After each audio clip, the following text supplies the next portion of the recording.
We've hit a terrifying new low as a country, and Joe Biden is to blame. New data released today from the CDC shows that deaths from drug overdoses rose to record-breaking levels last year. More than 100,000 people lost their lives, the result of a catastrophic fentanyl crisis due to Biden's irresponsible border policies. And there is no relief in sight. Newsmax border correspondent Jason Jones joins us live from Dilley, Texas. Jason, thanks for being with us tonight. You know, as a retired Texas DPS captain, I know that you've seen a lot of this firsthand. Yeah. You know, it's frustrating, too, and it's good to be with you tonight. And I just want to say my thoughts and prayers to all of those families out there who are suffering today. I've been that guy that goes to the door, knocks on it, tells a family member that the person they love more than anything in the world is never coming home. And if you want to watch a family be destroyed right in front of you, I have seen it countless times.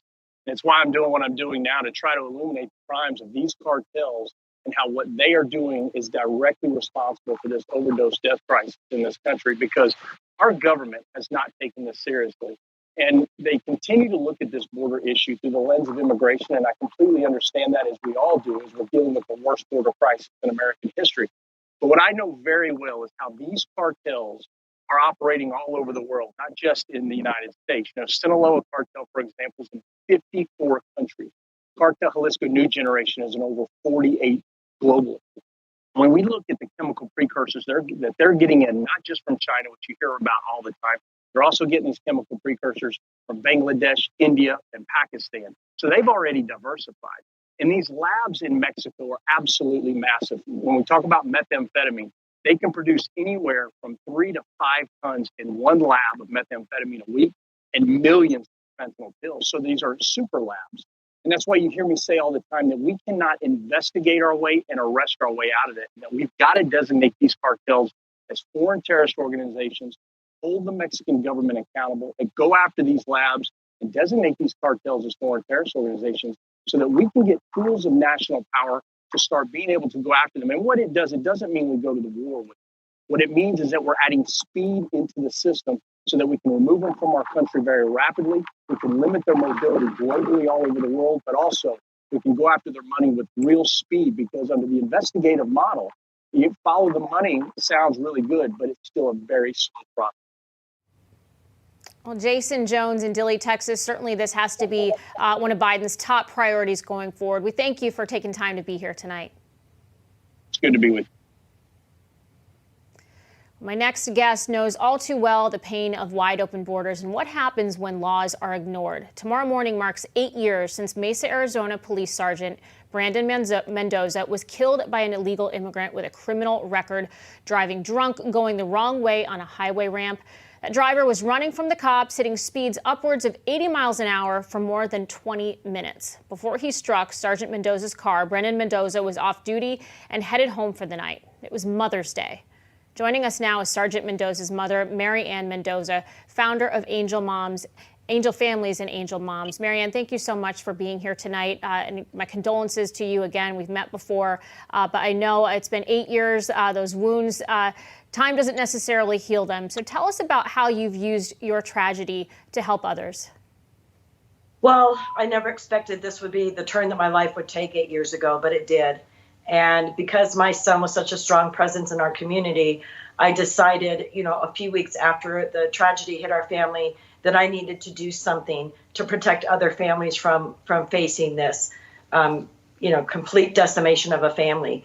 And so I've been fighting for 8 years now, and I fought very hard throughout the Trump administration and alongside him, and was invited to the White House many times to bring this issue to Americans, because mainstream media does not cover our tragedies. In fact, elected Democrats don't even want to acknowledge that we exist. When we go to DC and try and talk to legislators, their doors are slammed in our face. So it's been a rough go. And when Biden, took over the White House, I knew immediately that the fight we had been fighting, we were up against a brick wall. I'm running now for Arizona State Representative, because I know that there's changes we need to make in the state of Arizona. And hopefully that will make a change throughout the United States. If we're able to secure our borders here, it will obviously help with the drug flow throughout the country. And Jen, when you're talking about, you've got an administration that puts Kamala Harris in charge and says we've got to get to the root cause of this irregular immigration.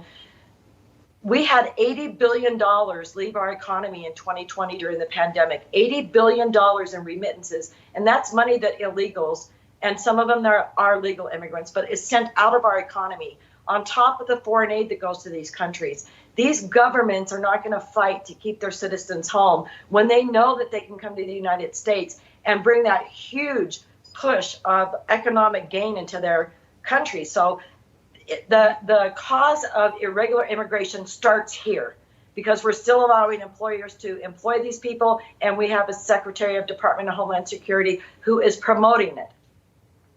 So, Marianne, let me ask you this, because when you look at the loss of life as a result of these open borders, whether it's the drug crisis and the fentanyl that's pouring into our country, the criminals that are getting through, like this drunk driver that killed your son, why do you think it is that the Democrats are turning the other way and pretending like it doesn't exist? Well, and, you know, I think the biggest thing is because it's a voter base for them. They know that they were losing traction to the MAGA movement, and people really recognizing the fact that we are patriotic Americans and we need to stand up for ourselves and our country and our sovereignty. But the freebies and the things that these people give out to the illegals, they immediately cross our border. They're given a smartphone. They're given help. They're taken in by Catholic Charities, all these non-governmental organizations that are taking taxpayer money and pouring it into helping these people who have no lawful reason to be in our country, other than they're coming here to get a job. And the majority of these caravans that you see, it's fighting age men. And if it's so dangerous in their countries, why are they leaving their wives and children home to deal with that on their own? Why aren't they staying there and fighting to make their country worth a place to live in and to fight for and to protect their families there? They choose to do these journeys. So many of those people die along the way. The cartel and the coyotes who take advantage of these people and steal their money and rape them and kill them and leave them on the side of the road because they're a burden on them, you know, forwarding their progress that day. And, you know, when you stop and think about it, Jim, we've got an administration who is participating in not only drug trafficking, but human trafficking and modern day slavery, because these people come here and they're still beholden to the cartel for decades. Well, Marianne, I know that you're out there in the community. I met you in Arizona a couple of years ago. You're out there with lawmakers from Washington that come to your state to see what's happening with the border crisis. Before we go, we have about 30 seconds or so. Your message to Secretary Mayorkas, to Kamala Harris, to President Biden, as we watch what's happening at our southern border. They all need to stop lying to the American people. We're smarter than they think we are. And it's unfortunate that Secretary Mayorkas was put into office. He needs to resign. He is not the man we need in charge of Department of Homeland Security. There's not a truthful thing that comes out of his mouth when he is testifying before Senate or Congress ever. And his personal agenda has no place in the sovereignty of America. He needs to go, as does this administration. We need new blood. We need people who recognize that Americans deserve to be safe above foreigners who don't belong here. Indeed. Well, Marianne Mendoza, our thoughts and prayers are with you. We thank you for being with us tonight, and thank you for continuing to spread the message to others out there. Thank you, Jen. I appreciate it.